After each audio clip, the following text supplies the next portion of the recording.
Apologetika, tuwing linggo, alas 2 hanggang alas 3 ng hapon, kasama sina Brother Marco Evangelista. Apologetika, dito sa Veritas 846, ang radyo ng simbahan. Ave Maria, Rocho Plena! Isang mapagpalang araw po ng linggo, mga kapanalig. Ang dalangin nating sumapit sa lahat. Samahan po ninyo kami sa mga sandali ng pag-aaral sa salita ng Diyos at pagtatanggol sa ating pananampalatayang Katoliko. Ako po, si Brother Marco, si Evangelista. The truth has set me free. Ako po si Brother Albert Gales from the Roman Catholic Diocese of Imus. Amen. At pangunang paumanhin sa mga kapanalig na medyo nauubos yung boses natin kasi nagbigay po ako ng monthly formation sa Minor Basilica ng La Virgen Divina Pastora dyan po sa Gapan, Nueva Ecija. Salamat po sa imbitasyon ng mahal na Kura Paroko at Rektor, Reverend Father Aldrin Domingo. Nung inimbitahan ako, prior to that day, medyo sinamaan na tayo ng katawan. Pero siyempre, sa tawag ng paglilingkod, hindi magiging hadlang yan para hindi tayo maglingkod. Para hindi tayo magsilbi, no? So, sa biyaya ng Diyos, meron pa rin natitirang boses at humihingi ako ng paumanhin sa inyo, pero ibibigay pa rin natin ang best natin, Brother Albert, para may pahayag natin ang katotohanan ng ating pananampalataya. At this afternoon, kasama rin natin sa ating technical side si Engineer Marlon San Diego at ang ating production assistant si Brother John Gutierrez, pero nakita ko na dyan si Kenneth at mamaya siya naman yung papalit kay Brother John. May bisita rin tayo dito, napakagandang bini-bini pero bata pa to. Elementary pa lang ito, no? Siya ay kapatid ni Brother Albert, si Maria ba siya? Stella Maris. Stella Maris diretso. Bati ka sa mga kapanalig. Shout out. Dali. At bati mo yung lola mo, nag-birthday yata. Ilapit mo yung mic mo sa'yo. Yan. Happy birthday po kay Lola. Tapos, shout out sa mga kapanalig dyan. Yun. Member ka ba ng isang community sa parokya ninyo? Wala pa, hindi ka pa member. Kasi ngayon, ilang taon ka pa lang?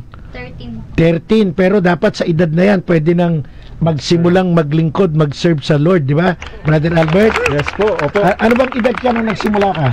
Nag-start po ko nung ako po ay 12 years old. Pareho pala tayo, no? Yes. Ako, opo. Knights of the Altar nun. Same. Knights of the Altar din po. Opo. At ngayon, until now, no, masarap maglingkod. Opo, amen. Kaya wag tayong titigil maglingkod. At alam mo, magpapasalamat lang din ako bukod kay Father Aldrin, bago ako nag-lecture, nagpagupit ako sa parlor. Ang gumupit sa akin isang kapanalig na anong tawag natin yan? Member ng LGBTQ.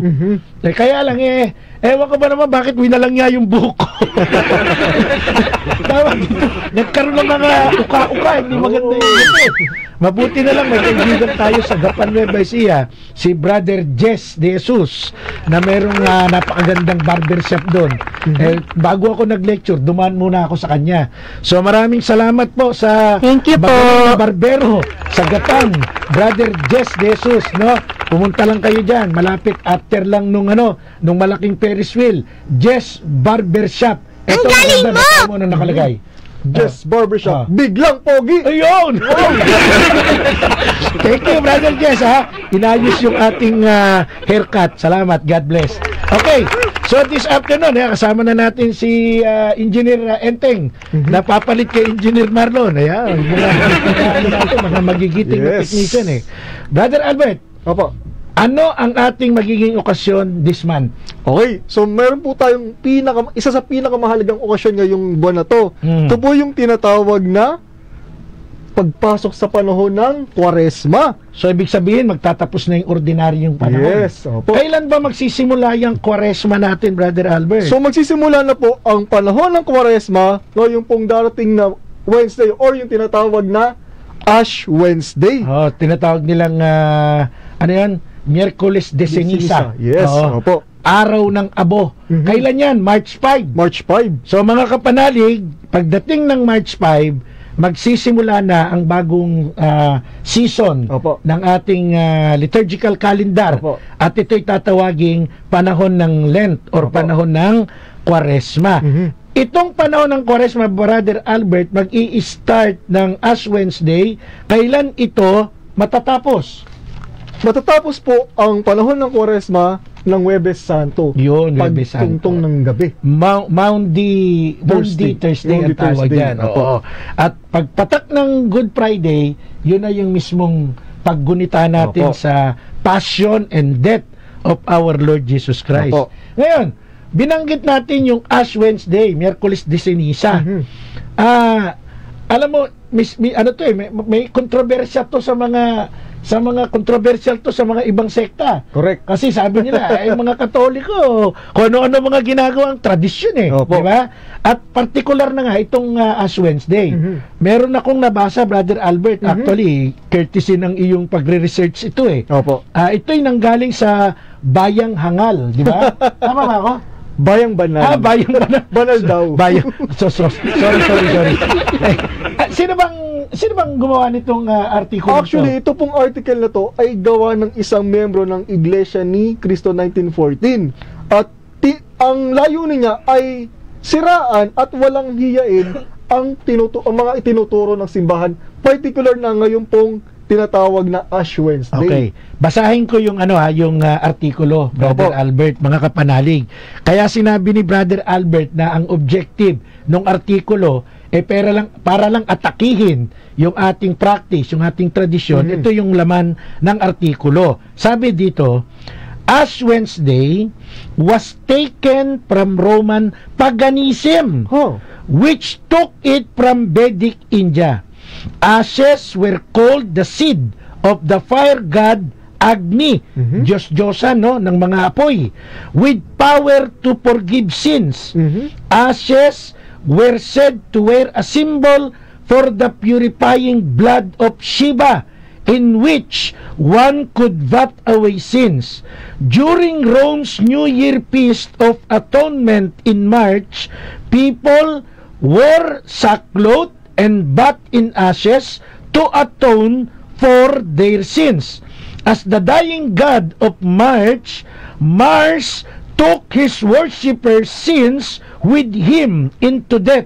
The carnival fell on Dies Martis, the day of Mars. In English, this was Tuesday because Mars was identified with Saxogon god Theo.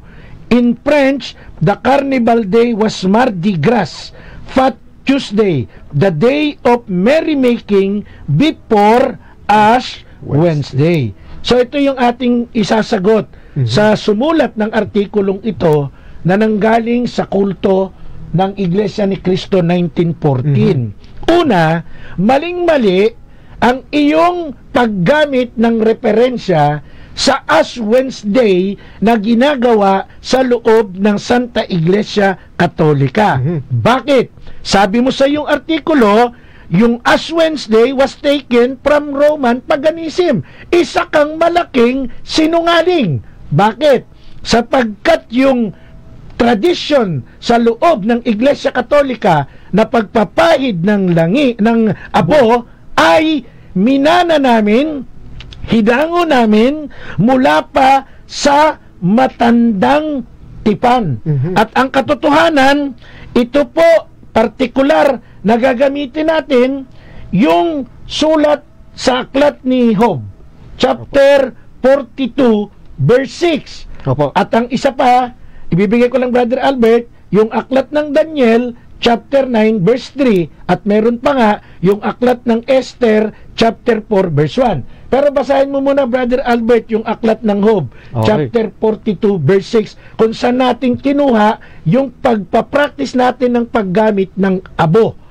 Basa, Brother Albert. Kaya ako ngayon ay nagsisisi, ikinahihiya lahat ng sinabi, sa alabok at abo ako ay nakaupo. So, ito yung panahon na si Job ay nagsasagawa ng pag-aayuno, nagsasagawa ng pagsisisi, nagpapakababang loob. At ang objective niya dito upang ipakita na siya ay mababang nilalang. Di ba? So dito makikita natin yung importansya ng abo. At itong importansya ng abo na ito sa ating pananampalataya, Brother Albert, ay talagang pinapractice natin sa pagsisimula nga ng ating Lenten season. So, hindi na natin babasahin yung ibang bahagi na binanggit ko. Para sa mga kapanalig na mayroong Bible, basahin nyo yung aklat ng Daniel, chapter 9, verse 3, at yung aklat ng Esther, chapter 4, verse 1. Brother Albert, ang Lenten season, may mga tradition tayo dyan, may mga practice tayo dyan. Yung prayer, yung fasting, yung abstinence, at saka yung almsgiving. Ano po ba yung Lent, Brother Albert, para mas maintindihan? Pag sinabi po nating Lent, mga kapanalig, ito po yung 40 araw na paghahanda para sa pagpapakasakit at paggugunita, sa pagpapakasakit, passion, death, at ang dakilang kapistahan ng muling pagkabuhay ng ating Panginoong Hesukristo. At tandaan po natin, mga kapanalig, ang Kwaresma ay panahon ng pagsisisi at pakikipagkasundo sa Diyos. Pangalawa, panahon ng pagninilay ng kanyang pag-ibig sa pamamagitan ng pag-alay ng kanyang sariling buhay para sa ating mga makasalanan. At panghuli, at ito po, mga kapanalig, ang panahon ng Kwaresma ay panahon ng pagkakawang gawa. Yun, yung almsgiving. Yes. So, ibig sabihin, bukod sa tayo'y nagsisisi, bukod sa inaamin natin mga kahinaan, tayo rin ay marunong mag-abot ng ating mga kamay sa diwa ng pag-ibig para sa mga nangangailangan. Okay, mga kapanalig, isang pasasalamat sa Diyos at meron po tayong isang magiting na brother na dumating dito sa ating programa. Hindi na bisita to eh. Ito dapat regular na kasama natin to. Pabatiin natin sa mga kapanalig natin ang mahal nating Brother Carmelo Cortez. Brother Carmelo, pakibati po. Magandang hapon po sa ating mga kapanalig. Yun lang. At maraming salamat po. Kahit gate crusher. Hindi ka gate crusher, ha? Part ka ng program natin, ano? Always welcome. Okay, so mga kapanalig, ha, baka sa mga hindi nakakalam, yung bisita po natin, ito po ay hinahanap ng maraming mga dioceses, no, para maging bisita nila, pero dito sa programa natin bigla na lang to sumusulpot. Okay, so balikan natin, Brother Albert, yung ating pagtalakay, ano, tungkol sa panahon o season of Lent. Una, sinabi mo nga na ang panahon ng Kwaresma ay panahon ng pagsisisi, pakipagkasundo sa Diyos, panahon ng pag-aalay natin para sa iba sa anyo ng almsgiving. Brother Carmelo, pagdating dun sa almsgiving, usually ang iba ang iniisip yung financial lang, no, na pagbibigay. Pag sinabing pagbibigay, almsgiving sa panahon ng Kwaresma, ano ba ang pwede pa natin gawin bukod sa pananalapi na pwede nating itulong sa mga kapanalig natin? Kasi pag sinabi kasi po natin na pagbibigay, yung almsgiving, may dalawang aspect yan.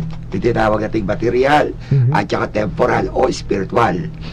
So, punta tayo dun sa material muna. Ano yung mga yan? Okay, yung mga pagtulong natin sa kapwa. Higit sa lahat, yung bago natin tulungan yung kapwa natin, sarili muna natin. Ano bibigay natin? Act of charity to ourselves. Yun yung pinaka-importante. Kasi kung hindi ka marunong magbigay sa sarili mo, paano ka makapagbigay sa kapwa mo? Amen. At sa ibang tao. Yun. So, makita natin spiritual at saka yung material na tinatawag nilang temporal o spiritual.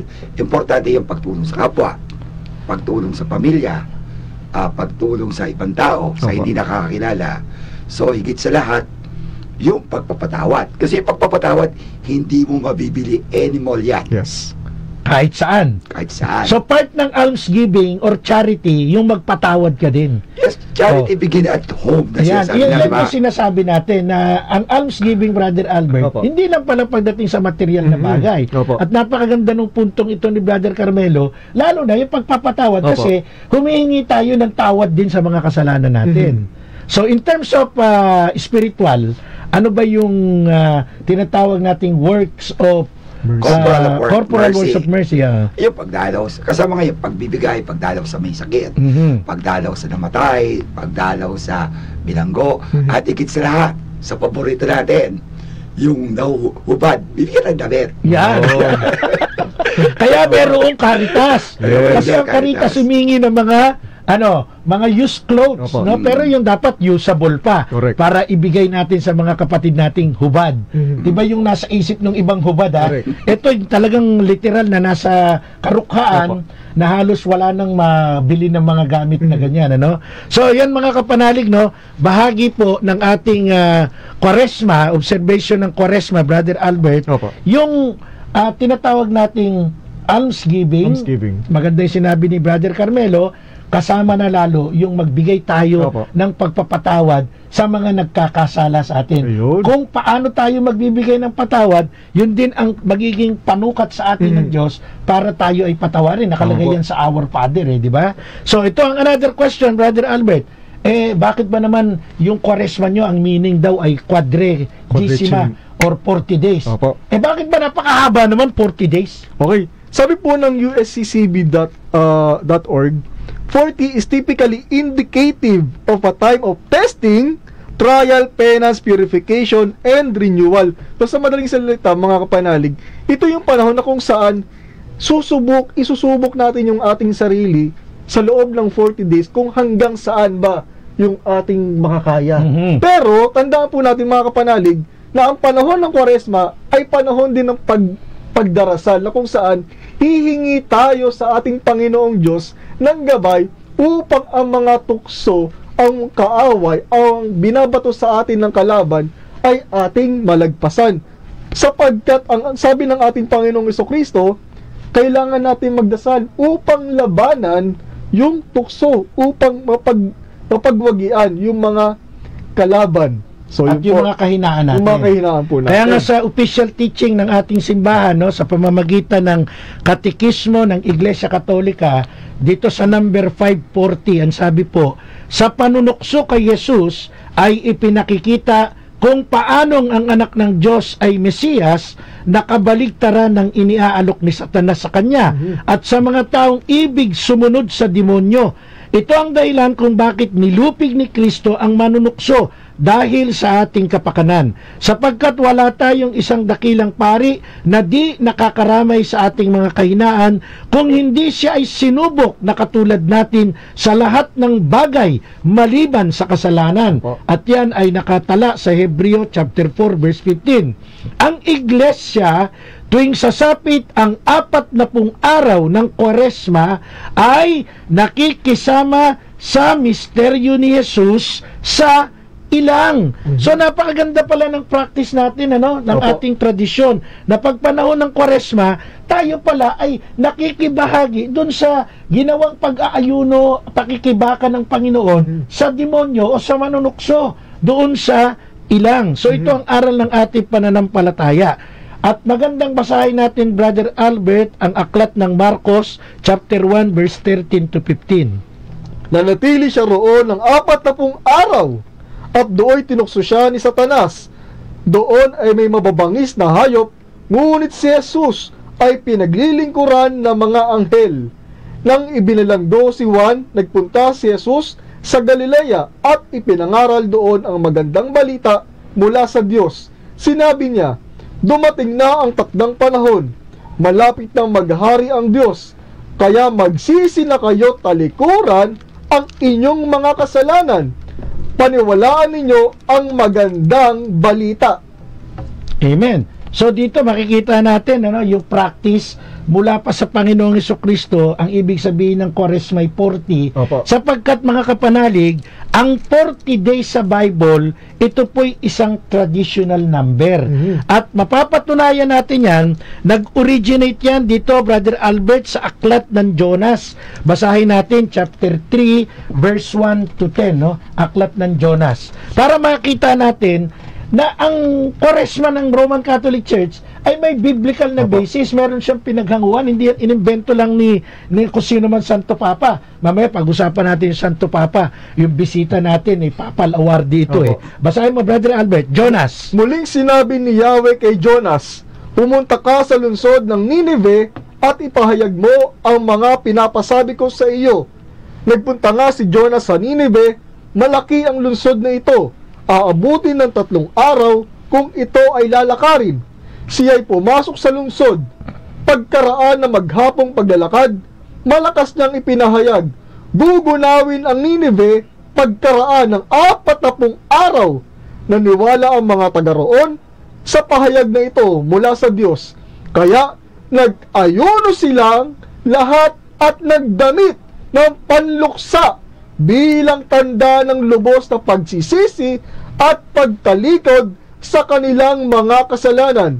Nang mabalitaan ito ng hari ng Nineveh, bumaba siya sa kanyang trono, naghubad ng balabal, nagdamit ng panluksa at naupo sa abo. At ipinasabi niya sa mga taga Nineveh, ito'y utos ng hari at kanyang mga pinuno. Walang dapat kumain ng anuman, wala ring iinom, maging tao o hayop. Lahat ng tao at hayop ay magdamit ng panluksa. Taimtim na mananalangin sa Diyos ang bawat isa. Pagsisihan ng lahat ang nagawa ng nilang mga kasalanan at iwan ang masamang pamumuhay. Baka sa parang ito'y mapawi ang galit ng Diyos. Magbago siya ng kanyang pasya at hindi na niya ituloy ang balak na pagpatay sa atin.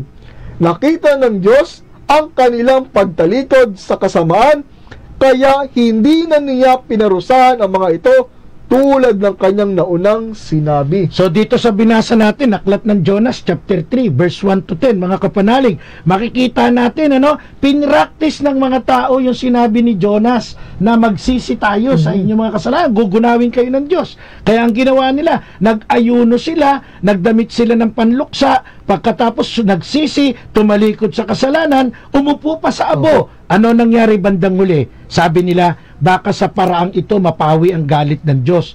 Ano ang naging resulta? Nakita ng Diyos ang kanilang pagtalikod sa kasamaan, kaya hindi na niya pinarusahan ang mga ito katulad ng kanyang sinabi. Ang Diyos pala pwedeng bumawi ng kanyang salita, lalo na kung magiging kapakinabangan para sa atin. Galit ang Diyos, gugunawin niya ang Nineveh, pero nung nagsisi ang mga ito, nag-ayuno, nagdasal, tapos gumamit pa ng abo, tanda ng pagsisisi, abay, binago niya yung desisyon niya, hindi niya na ginunaw. Ito, tanong natin kay Brother Carmelo. Brother Carmelo, sa panahon ngayon, meron tayong abo. Meron tayong mga almsgiving at iba pa. Pero may binasa tayo dito nagsusuot ng mga damit panluksa, yung mga sakong damit. Bakit sa panahon natin ngayon, Brother Carmelo, hindi na ginagawa yan? Kasi, una yung 40 araw, pero kagaya binasa na sa Bible. Andun yun sa 40 araw na paghahanda, pagkakit ng Panginoon. 40 araw na paghahanda, pagpapakasakit. At higit sa lahat, 40 years na paglalakbay, na mga right? Papasok sa bagong bayang banal. Banal na bayan. Kayo din, papasok din tayo sa, ang kalendaryo natin, cycle natin, papasok tayo sa bagong buhay ng kalendaryo natin. So, ano talagang mo ko? Bakit hindi na tayo nagsusot ng mga damit panluksa pag Kwaresma? Kasi sabi ni Jesus, kung optional lang naman doon, di ba?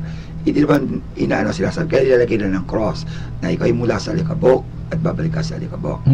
Ilan naman, napakasimple. So, hindi na kailangan magsuot tayo ng mga ganung damit panluksa? At least, isa yung bibili natin ng panduksa is bibigay natin sa i-convert na natin sa pagbibigay sa ng tulong. Tulong sa mga ayun, di ba? So hindi mo naman kailangan magpa-display dyan. Oy, kaya nga, ako minsan during the high school, tinanong ako ng isang born again na kaklase ko, bakit kayo merong abo? Sabi ko, secret. Sa mga nilalagay secret, di ba, sa kilig? Secret. That secret is the mystery of my faith. Okay. So, ang galing ang sagot ni Brother Carmelo, ikaw, huwag ka magagagay ng abo sa kilig. Kapanalig, nasa ikalawang bahagi na po tayo ng ating palatuntunan apolohetika.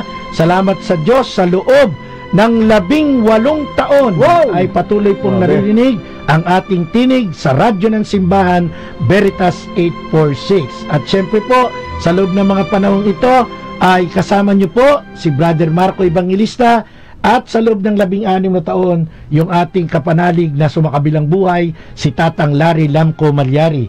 At syempre, after that, kasama naman natin ngayon ang magiting na brother natin from the Diocese of Imos, Brother John Albert Gales, at ang ating brother na kaharap ngayon, ang magiting Brother Carmelo Cortez. Okay? Isang papal awardee sa linya ni Saint Sylvester. Yan, hindi siya yung papal awardee na may ibang klasifikasyon yan, Brother Carmelo, di ba?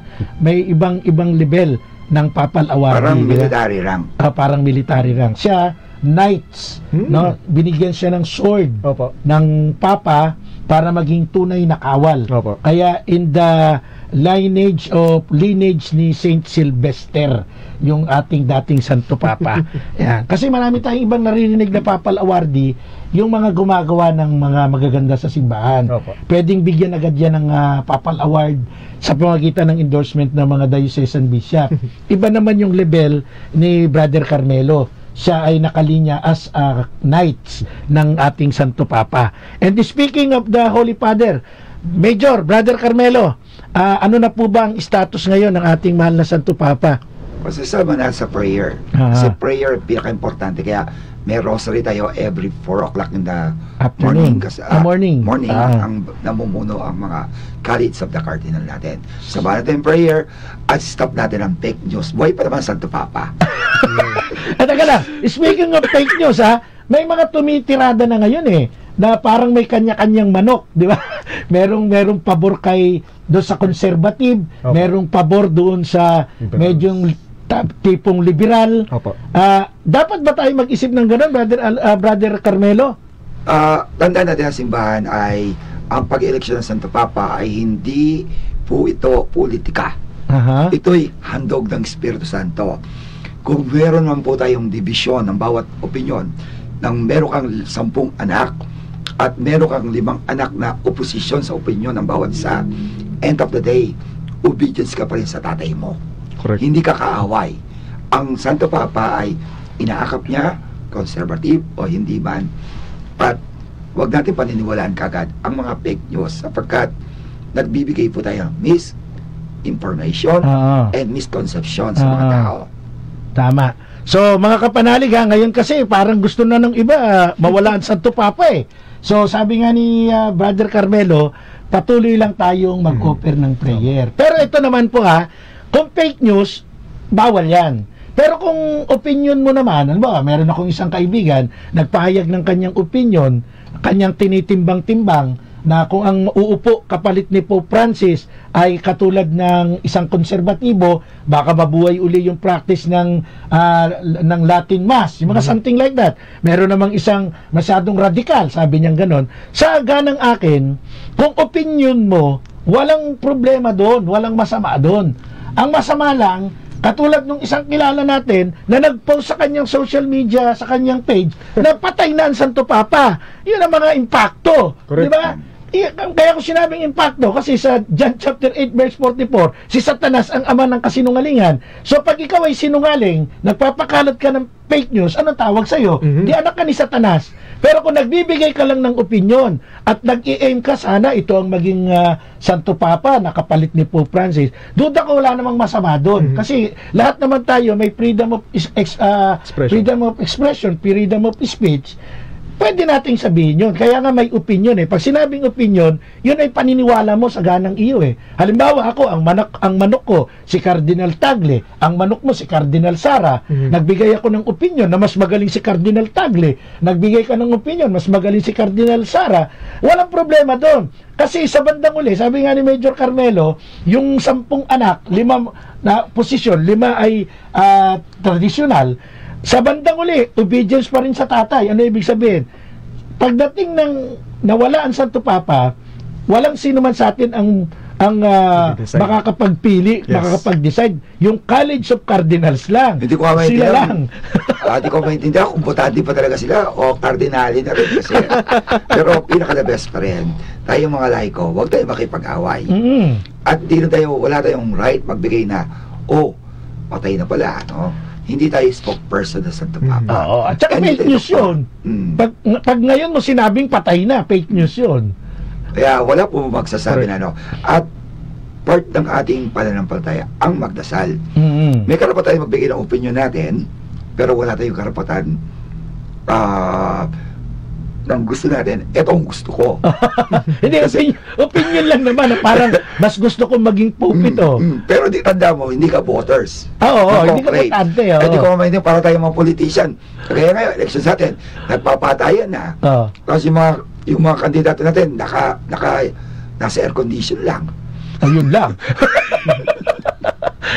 Okay, so punta tayo doon sa ating pananampalataya. Tama yung sinabi ni Major Carmelo, ni Brother Carmelo. Tungkulin natin na magdasal. So pagdasal natin, di ba? Pero ulitin ko ang ating Santo Papa, awa ng Diyos, nananatiling buhay. Kaya pag may nabasa kayo sa mga social media platform na patay na, yan po yung mga sinungaling, no? Yan po yung mga fake news. Okay. So balik na tayo, Brother Albert, sa ating paksa. Okay. Nabanggit natin yung 40 days. Opo. Sa totoo lang po, tulad ng sinabi ko, ang 40 kasi po traditional number sa Bible. Yung binasa ni Brother Albert kanina sa Jonas, tungkol yan sa Nineve. Opo. At pinatawad sila ng Diyos after 40 days ng kanilang pag-aayuno. Pag tiningnan natin ang kwento ng Bible sa Genesis chapter 7, bumuhos ang ulan, yung tinatawag nating bahang gunaw. Alam niyo ba ang tinagal ng bahang gunaw ay 40 days and 40 nights. Nakalagay sa Genesis chapter 7 verse 12 at hanggang verse 17. Ngayon, pagdating ng Genesis chapter 8 verse 6, tumigil ang baha. Tumigil ang ulan, mataas na yung baha. Opo. Pero pagdating ng 40 days, binuksan ni Noah yung mga bintana ng arko. At doon may dumating na ibon, ibig sabihin, tila na, tapos na ang paghatol ng Diyos na gunawin sa tubig ang mundo. Nasa Bible yan, di ba? Ngayon, pag tiningnan natin ang Exodo chapter 24 verse 18 at ang Exodo chapter 34 verse 28, ito naman si Moises. Umakyat, tumira siya sa bundok ng Sinai. 40 days and 40 nights. Doon binigay ng Diyos ang 10 commandments. Meron pang isang kwento, yung mission ng mga tiktik. Yung nag-observe sila. Nasa aklat ng Bilang, chapter 13, verse 25. Umabot din iyon ng 40 days. May mga kwento pa, Brother Albert, saan makikita? Yung kay Samuel, chapter 17, verse 16, kay David versus Goliath. Yan yung kwento ng higante at yung maliit. At kay Elias sa Horeb, unang hari, chapter 19, verse 8. At si Jesus at ang Diablo, na kung saan si Jesus, dating Panginoon, ay tinukso. Opo, Mateo chapter 4 verse 1 to 2. At Gawa chapter 1 verse 3. ito yung Muling pagkabuhay ng ating Panginoong 40 days siyang Opo. naglakbay at nangaral pa sa panahon na yan. Yes. 40 days. Kaya ang 40 days, mga kapanalig, ino-observe natin sa loob ng Santa Iglesia bilang bahagi ng traditional number mismo ng Biblia. Kaya biblical ang Kwaresma. At maling-mali ang atake ng member ng Iglesia ni Cristo 1914 na ito'y hinango sa paganong practice. Saan ka ba nagbabasa? Hindi ka naman nagbabasa yata sa Bible. Iba yung binabaso mo, no? So, yung atake mo ay hindi angkop para sa tradisyon, para sa ginagawa sa loob ng Santa Iglesia Katolika. Balikan ko lang yung abo, Brother Albert. Ano ba sinisimbolo ng abo para sa ating mga Katoliko? Ang sinisimbolo po ng abo sa atin, mga kapanalig, una, Number one is kamatayan. Ha? Kamatayan? Yes, sapagkat tayo po ay galing sa alabok. Sabi po dito, Genesis chapter 3 verse 19, sa pagod at pawis pagkain mo'y manggagaling, maghihirap ka hanggang sa mailibing. Dahil sa alabok, doon ka nang galing. Sa lupang alabok ay babalik ka rin. Yun. So, yun pala ang unang reason bakit tayo may tatak ng abo. Opo. Tayo ay, nagpapakita na meron tayong kamatayan. Di ba? Yes. Opo. Okay. Pangalawa. Ito po yung tinatawag na pagsisisi. Sabi sa Job chapter 2, Job chapter 42 verse 5 hanggang 7, nooy nakilala ko kayo dahil sa sinabi ng iba, subalit ngayon nakita ko kayo ng sarili kong mga mata. Kaya ako ngayon ay nagsisisi, ikinahihiya lahat ng sinabi, sa alabok at abo, ako ay nakaupo. Yan. So meron na naman binanggit na alabok at abo. Opo. Oh, isang bahagi pa ng pagsisisi, Daniel chapter 9 verse 3 to 5. Dahil dito, buong taimtim akong nanalangin at nakiusap sa Panginoong Diyos. Nag-ayuno ako, nagsuot ng damit panluksa at naupo sa abo. Nanalangin ako kay Yahweh na aking Diyos at inihingi ko ng kapatawaran ang mga kasalanan ng aking mga kababayan. Ganito ang sinabi ko, O Panginoon, dakila at kamanghamanghang Diyos na laging tapat sa kasunduan at tunay na nagmamahal sa mga umiibig sa inyo at sumusunod sa inyong mga utos. Nagkasala po kami at nagpakasama. Naghimagsik po kami at sumuway sa inyong mga tuntunin at utos. O sa binasa mong iyan, makikita natin sa unang bahagi, di ba? Dahil Opo. sa kasalanan nila, sila'y nag-ayuno, nagsuot ng damit panluksa, at naupo sa abo at nanalangin. Opo. So meaning to say, mga kapanalig, yung abo, every time po na tayo ay lalagyan sa ating mga noo, ito po ay nagpapakita ng pag-amin natin na tayo ay makasalanan at hindi natin kayang iligtas ang sarili natin. Tanging ang Diyos ang makapagliligtas sa atin sa pamamagitan ng pagkamatay sa krus ng ating Panginoong Jesucristo. Yung iba kasi, Major Carmelo, pag nalagyan ng abo sa noo, nako para bang feeling nila, no? Pag nakita nila yung isa walang abo, ako may abo, feeling nila mas holy sila. Kaya nga pagka kahit pawis na, ang pagpunas nila ng panyo, iniiwasan yung abo. Para pagsakay nila ng jeep, makita may abo sila. No? Ito hindi po dapat gamitin na parang ibig mong pakita, mas banal ka, mas righteous ka dun sa walang abo. Sa halip, dapat mong isipin na kaya ka may abo, ikaw ay makasalanan. Bigyan natin ng ibang mga pananaw yung bagay na yan, Major Carmelo, Brother Carmelo Cortez. Kasi ang unang-una, gusto kong liwanagin, ang palaspas, pag sinurog, yung one day before of Aswell, sa tinatawag natin, pagsusudog sala.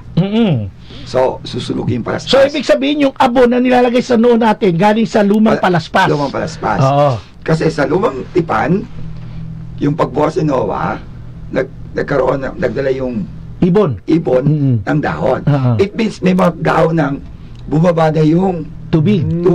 May mga sumibol na, may mga sumibol ang kulay green, ang pag-asa. So, binitbit ang hipon dyan. So, tayo, sinundan natin from old to... Yun ang pattern pala natin, dahil dun din sa mabagunaw. So, pag sunog, talaga tayo, tanda natin kamatayan. At pag-surrender kay Lord. Yun. Surrender. So, hindi pwedeng ipagyabang yung abo, ha? Actually, kanya-kanya kasi tayo may naglalagay dito. Pero natatanda ko, iba kasi sa sa noo. Sa bumbunan. Sa bumbunan. Pero naging trademark na natin sa noo kasi. Tradisyon na yun noo.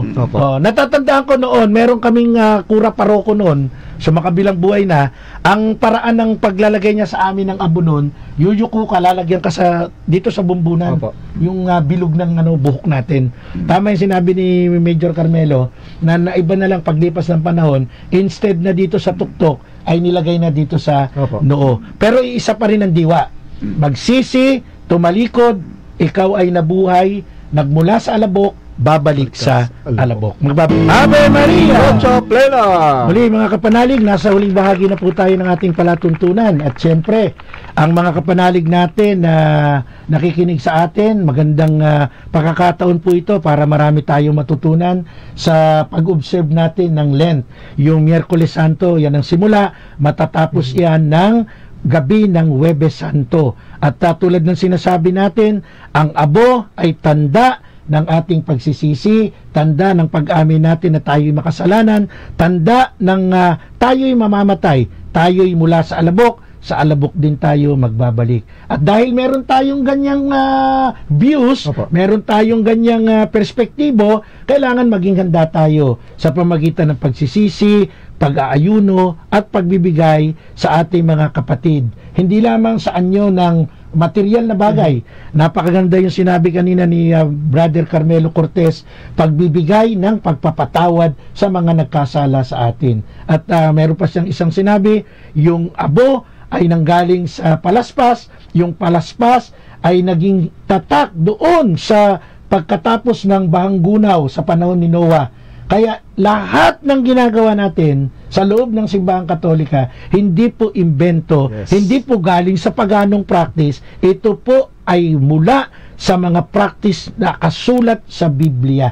Kaya yung mga attacker namin, bago kayo umatake sa aming mga ginagawa, ay intindihin nyo muna ang aming pananampalataya. Maganda niyan, magkatoliko muna kayo. Correct. Tapos, Pinaka-importante magkatoliko yun. na kayo, mag-aral kayo ng faith namin. Huwag yung purong aral ni Manalo ang pakinggan ninyo at aral ng mga ministro, mga pastor ninyong ewan, di ba? Ayaw na natin, baka magalit sa atin si Major Carmelo.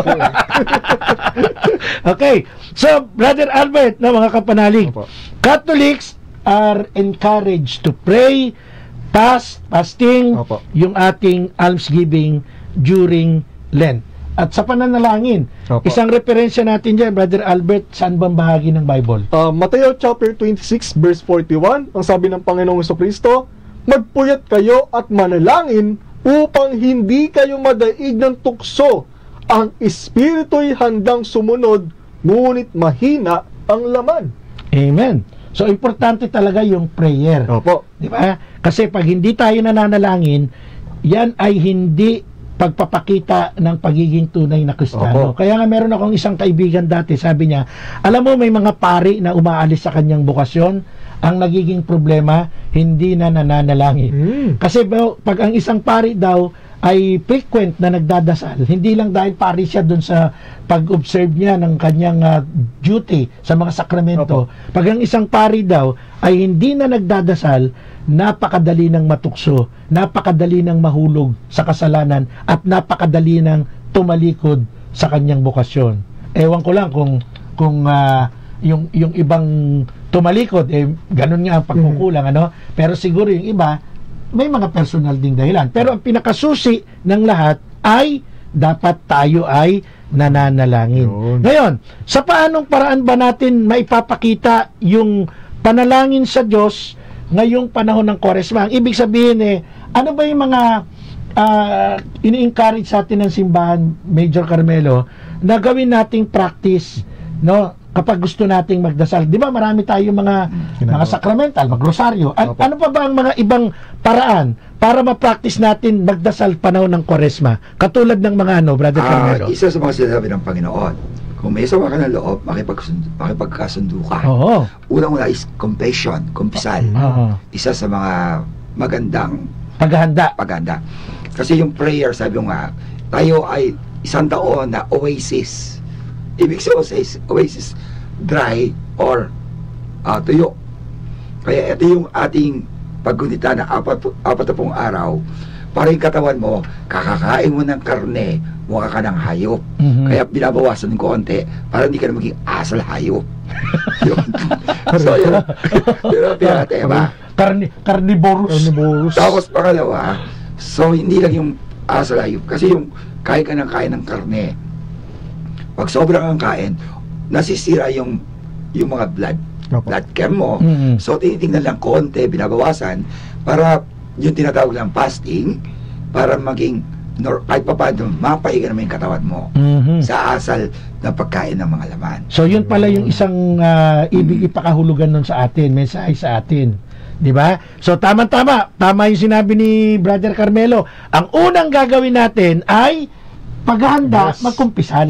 Sakramento ng kumpisal. Hindi lang yung magsasabi ka, Lord, sorry. Kailangan, being a Catholic, i-observe mo yung sakramento. Di ba? Ngayon, bukod sa sakramento ng kumpisal, Brother Albert, ano pa ba yung mga pwede nating iminumungkahi ng simbahan sa mga kapanalig natin sa panahon ng Kwaresma na dapat i-observe para manatili tayo nananalangin o nagdadasal? Ito po, unang-una, yung pagdalo sa banal na misa, na yung pong Ash Wednesday. Siyempre, pagka nagkumpisal, mag-attend ng misa, di ba? Tapos, may mga pagkakataon po na, kasi may mga parokya or local chapels na may mga activities. For example, Station of the Cross. Yan, importante yan. Kasi ginugunita natin yung paglalakbay ng Panginoon, yung kanyang Paschal Mystery, Yes. Station of Every the Cross. Mas pangalawa, yung pilgrimage or bisita iglesia. Ano ba yung bisita iglesia o pilgrimage? Yan ba yung mamamasyal? Hindi po. Hindi ba? Kasi minsan may mentalidad tayo pag sinabing Hindi pilgrimage. Di ba? Papamasyal. Opo. Hindi pala ganon. Opo, hindi So, po. anong gagawin natin i-observe sa pilgrimage? So unang-unang dapat po nating gawin sa pilgrimage or bisita iglesia, ang una po nating pupuntahan, hindi po groupie or selfie, kundi ang Blessed Sacrament. Akala ko, pagdating sa isang lugar, hahanap ka ng magandang spot para mag-picture. Hindi pala ganon. Sabi ang ganda ni Mama Mary, picture tayo, gano'n. Ano pala unang gagawin? Pupuntahan ang Blessed Tabernakulo. At Opo. mag-offer ka doon ng prayer mo. Yes. Speaking of pilgrimage, si Brother Carmelo, ito talaga ay nagpipilgrimage to, nagdadala to ng mga Pilipino sa Europa, sa Opo. Vatican, iba't ibang mga lugar doon. Brother Carmelo, ano ang kaibahan ng pilgrimage doon sa Europa o dito sa Holy Land sa pilgrimage na ginagawa naman dito sa Pilipinas? At saka alam mo, isasama ako sa pilgrimage yan. Brother Carmelo, Lahat naman ng pilgrimage ay makakatanggap tayo ng plenary Opo. indulgence para sa mga kaluluwa sa purgatorio. So, partial at saka yung Plenary. So, pinakamaganda ay pagpunta natin, magdasal tayo sa intention of Santo Papa. Opo. Number 1. Number 2, yung sinasabihan. Number 1, yung pagbabalik loob mo. Kung merong umpisal, ayaw maumpisal sa parish priest mo, kumpisal ka kung saan ka mag-visit iglesia. So, meron naman tayo ngayon, Jubilee of Hope. Binibigyan tayo lahat ng pag-asa. So, maglakbay tayo at magdasal tayo for the intention of our church na naglalakbay at sa ating pamilya, sa buong lipunan natin at sa buong bansa at So, sa buong mundo. yung pilgrimage dito sa local, sa Pilipinas, wala namang kaibahan doon sa pilgrimage sa ibang bansa. Sasagutin kita off the line. Oo nga pala. Sige, baka hindi mo ako isama. Okay, so mga kapanalig, dalawang bagay ang ating ini-encourage sa mga kapanalig natin.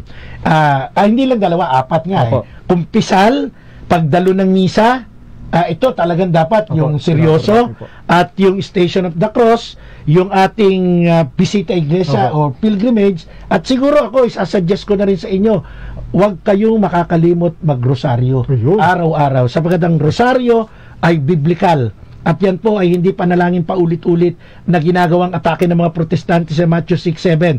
Ang rosaryo po ay ating paglalakbay sa misteryo ni Jesus kasama ang ating mahal na Inang Maria. At higit sa lahat, tulad ng sinabi ni Brother Carmelo Cortez, ay isama natin ang intensyon ng simbahan at ang ating mahal na Santo Papa, ang mga kaluluwa sa purgatorio at tayong mga naglalakbay pa sa daigdig na ito. Wala na po tayong sapat na oras. Maraming salamat po sa inyong pagsama. At bago tayo matapos, Brother Albert, mga kapanalig, ako po'y nagpapasalamat sa ating mga tagapagtangkilik na tumutulong para magpatuloy tayo sa ating apostolate, lalong-lalo na po kay Kapitana Evelyn Tan Arago ng Barangay Affairs Office, Taguig City.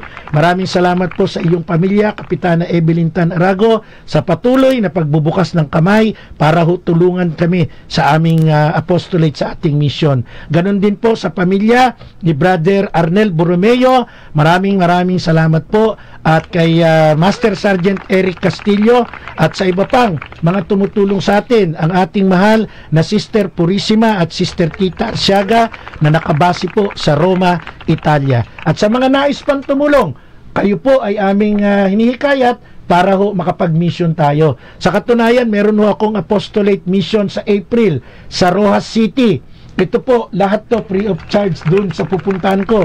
Kasi medyo bundok iyon, baka gusto nyo akong tulungan para magkaroon kami ng airfare ni Brother Albert, makapunta kami doon, makapaghayo kami doon. Sa April pa naman yon. Kung gusto nyo tumulong, bukas po ang aming puso na magpapasalamat sa inyo. At salamat po kay Major Carmelo Cortez sa kanyang regalo sa akin. Napakaganda, sana nga regalo na akin to. Huwag mabawiin to. New Revised Standard Version Catholic Bible Gift Edition.